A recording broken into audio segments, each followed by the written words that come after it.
মাইশা, মা কি একটা বাবা? একটা গল্প করো তো, মা একটু গল্প শুনে তো। একদিন বলছো আমার এইটা এটা ছোট বলছিল। হ্যাঁ হ্যাঁ, আমরা তুমি ছিলা আর কেউ নাই, মা বাবা খালি তুমি আছো আর আমি আছি। আচ্ছা। ভাইও নাই আর মাও নাই। কেউ নেই। আর আর আমি বলছি বাবা বাবা আমার খিদে পেয়েছে। তারপরে তুমি বললা আমার কাছে তো কিচ্ছু নাই। আচ্ছা তুমি আমি একটু কাজ করে নেই, টাকা কামাই, তারপরে আমি ইয়ে করব নি। বাবা আবার কাজটা করে দিল। আচ্ছা আর মায়ের সাথে করলো মাইশা মাইশা আমার কাজ তো অনেক টাকা নাই।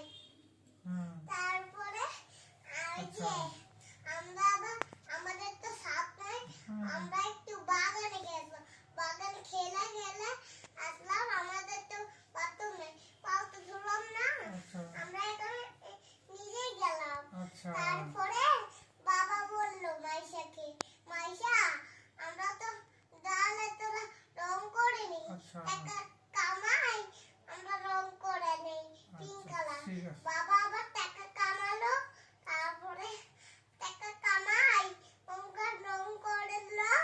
তারপরে আমরা ইয়ে দিয়ে একবার মাইশাকে বললো মাইশা আমার ঘরটা সুন্দর হলো না, আচ্ছা সেই আচ্ছা জন্য আরেকটা গজল আছে। ঠিক আছে ঠিক আছে, অনেক সুন্দর গল্প হয়েছে।